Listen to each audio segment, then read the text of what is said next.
되겠습니다. 아까 검사 결과지를 제가 강의하면서 좀 보여드렸습니다. 조금 더 검사지를 보면서 설명을 드릴게요. 아까 그 내용인데 제가 이렇게 알기 쉽게 붙여봤습니다. 종양 돌연변이 부화라는 건 뭐냐? 우리가 염기서열이 수만 개가 존재하는데 저기서 1메가베이스, 베이스라는 건 염기서열의 숫자를 얘기하는 메가베이스당 몇 개의 유전자 변이가 존재합니까? 쉽게 얘기하면 면역 치료에 잘 듣기 위해서는 유전자 변이가 많으면 많을수록 좋습니다. 왜 그럴까요? 유전자 변이가 많이 생기면 꼭 그런 것은 아니지만 암세포 표면에 나 암이야 라고 인식해 줄 수 있는 네오엔티젠, 항원들이 늘어납니다. 그러면 걔네들 보고 T세포가 올까요? 안 올까요? 오지요.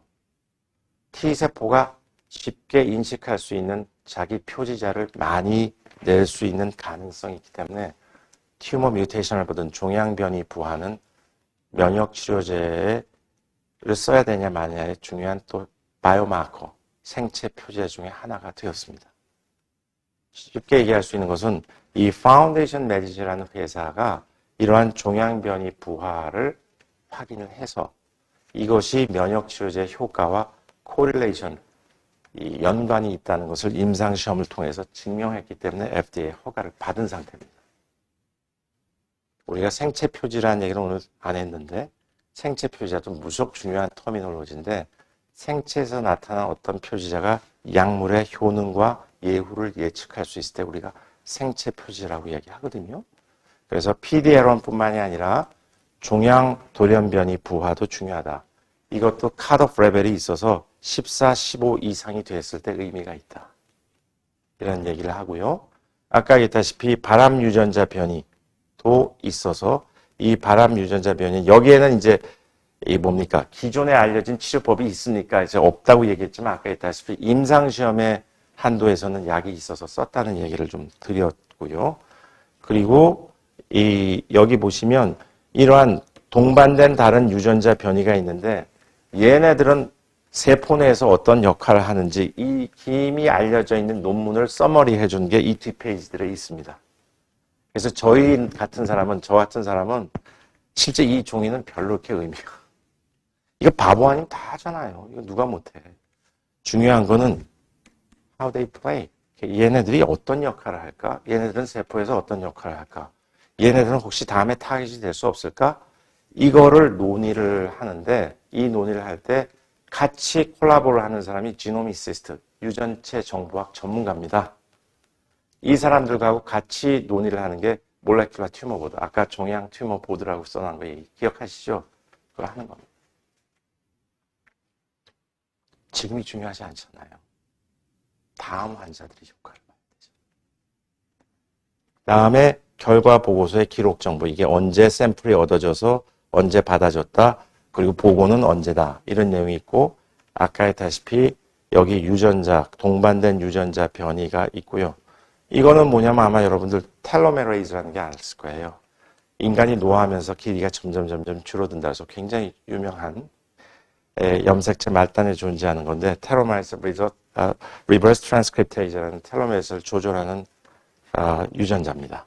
이런 유전자가 있으면 P53처럼 치료에 반응을 잘 하지 않습니다. 아마 이런 것들이 존재하면 이 약물 표적 치료제 효과를 떨어뜨릴 가능성이 높습니다. 그러나 중요한 것은 또 하나 있습니다. Mutation allele frequency라고 해서 전체적인 종양 중에서 얼마만큼의 유전자 변이를 가진 클론들이 존재할까? 포션이에요. 많으면 많을수록 큰 의미가 있겠죠? 이것도 중요합니다. 19.65% 이런 거죠. 그 다음에 그 외에 등등 여기에 포함되지 않고 그 다음에 차석인 이런 애들도 발견됐다. 이제 앞으로 가면 얘네들도 어떤 역할을 하는지 확인이 되겠죠. 그러니까 결국은 우리가 휴먼 게놈 프로젝트 인간 유전체 분석을 했지만 그것은 해부학적인 구조를 아는 것이고 그 이후에는 기능적인 것을 알기 위해서는 훨씬 더 먼 항해를 해야 되고 우리는 그런 항해의 초입에 와 있다. 이렇게 얘기를 할 수 있을 것 같아요.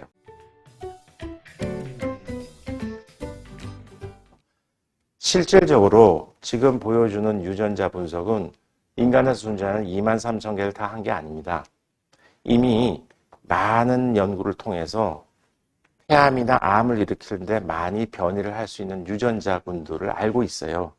그래서 이 회사에서는 한 340개 정도의 다빈도로 변이를 보이는 유전자군을 셀렉션해서, 왜냐하면 2만 몇천 개를 하려면 시간과 돈이 많이 걸리잖아요. 그러니까 대표적인 유전자들, 그 유전자 중에서 핫스팟, 어디에서 유전자 변이가 많이 일어나는지를 미리 알아서 그런 걸 가지고 확인을 합니다. 정확도는 어떤지 궁금하다. 그런데 제가 봐서는 정확도는 상당히 높은 것 같아요. 안 나온다고 해서 뭐 아니다라고 얘기는 못 하는데 이런 부분은 있습니다.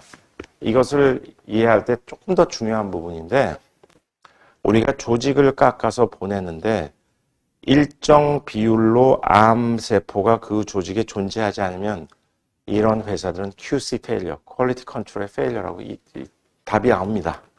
그러니까 쉽게 얘기하면 퀄리티가 좋지 않아서 우리가 레포트 못 내주겠어. 돈 돌려줄게. 이렇게 하죠. 그러니까 조직의 퀄리티, 질적인 문제와 양적인 문제가 이 정확도를 결정하는데 매우 중요한 변수고요. 이런 것들을 제대로 해준 딱 일주일 만에 퀄리티 컨트롤 레포트가 나옵니다. 그래서 돈 돌려받고 허동환자들은 그렇게 하고요. 검사는 한 번만 받으면 되는 건가요? 하는데 여기에 대한 대답은 한 번만 받으면 지금 이 시점엔 좋은데 치료에 대해서 실패를 해서 내성이 생긴 경우에는 다음번 약제를 결정하기 위해서 재조직 검사를 통해서 다시 보낼 필요는 있을 것 같아요.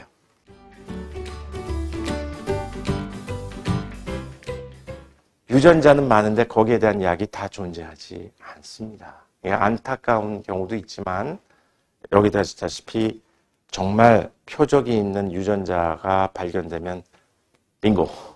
그러나 아직도 우리는 모든 유전자 변이에 대해서 약을 가지고 있지 않기 때문에 다만 이럴 수는 있겠죠. 기존에 쓰고 있는 항암제나 약제들 중에서 이런 유전자 변이가 있으면 얼마만큼 반응했을까.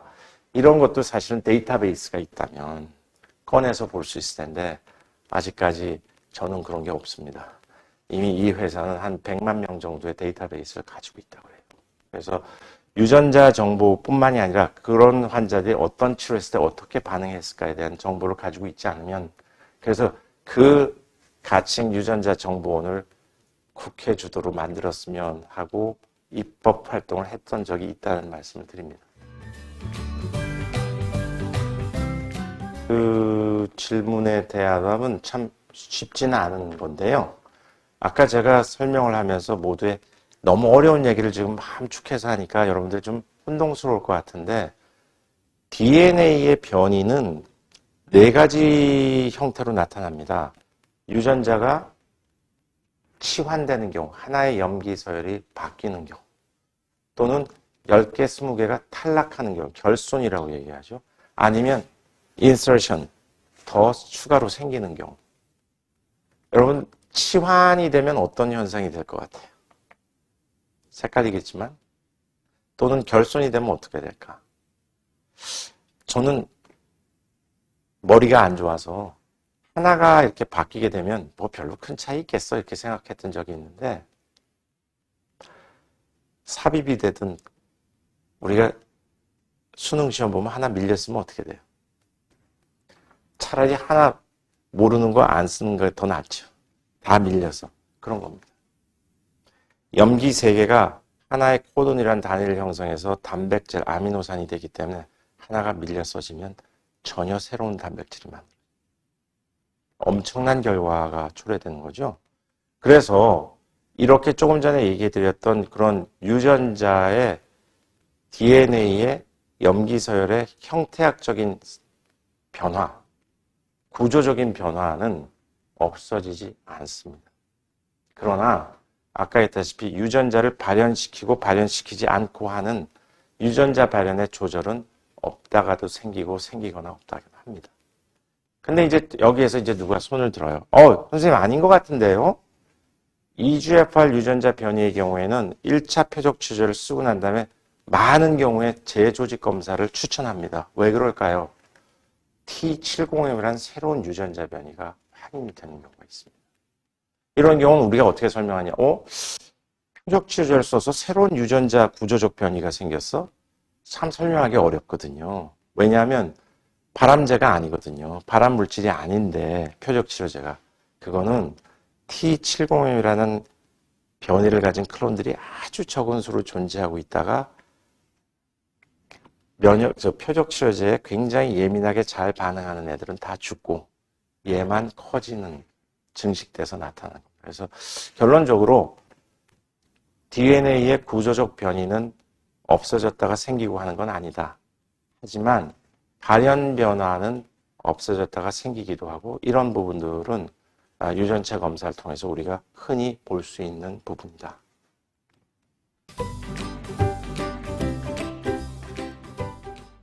아직까지 특정 유전자가 폐암에서 발견된다는 건 제가 들어오지 못했습니다. 하지만 충분히 가능성이 있어 보이고요. 그렇기 때문에 마치 안젤리나 졸리처럼 미리 예방적인 유방 절제 수술을 하는 경우는 아직은 폐암 예방법으로는 추천되지 않습니다. 브락 유전자는 잘 아시잖아요. 그게 아스카나지안 유태인 중에 특정 그룹이 오래전 2000년 전, 3000년 전서부터 종족을 보존하기 위해서 근친 결혼을 장려했거든요. 그 그룹이 미국에 일부 하면서 근친 결혼을 통해서 BRCA1, 2의 유전자 변이가 60-70% 발견됩니다. 이런 경우는 대물림을 하기 때문에 그래서 안젤리나 졸리가 예방적으로 유방절제술하고 난소를 한 거죠. 왜? 자기한테는 그냥 있으면은 유방암이 생길 확률이 매우 높았기 때문에 이런 거는 얘기가 되는데요. 폐암에서는 아직까지 담배 끊는 게 가장 중요하고.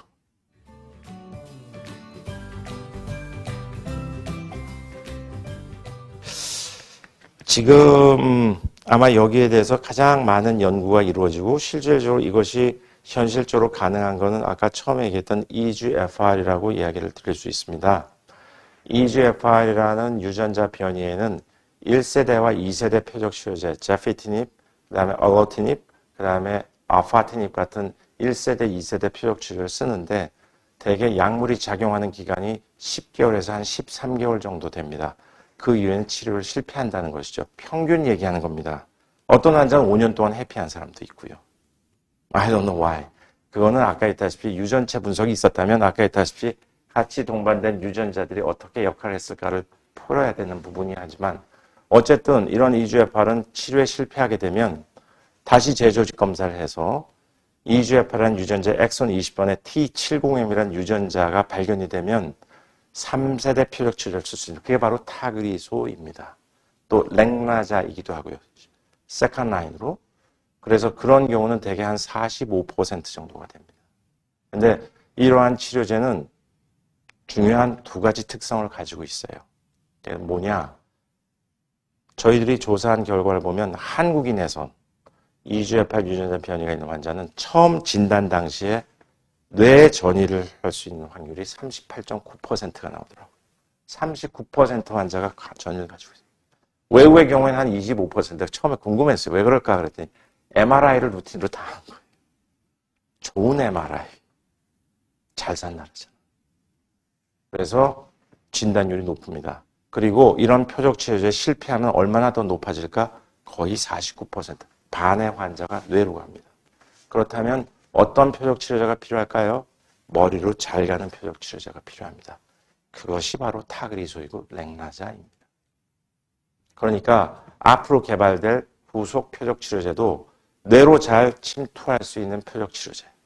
그러면서도 장기간 복용했을 때 부작용이 적은 표적 치료제가 치료 개발의 목표가 되어야 하는 것이고요.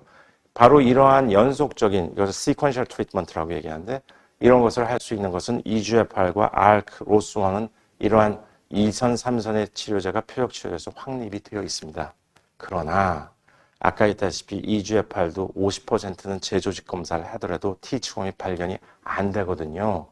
이럴 경우에는 환자들도 많이 낙담을 하죠. 기존의 항암 치료로 다시 돌아갈 수밖에 없습니다.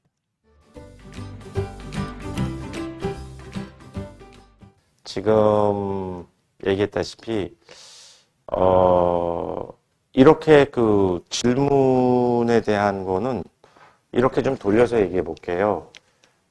이 표적 치료제를 연구하고 공부를 하는 사람의 하나로서 느끼고 있는 것은 표적 치료제 한 가지만으로도 오랫동안 해피하게 잘 사시는 분들이 있는 거예요.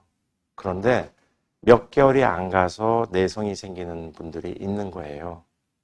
그러면 지금 현재 폐암에서 쓰고 있는 표적 치료는 대부분 단일요법을 합니다. 약물 하나만 쓰는.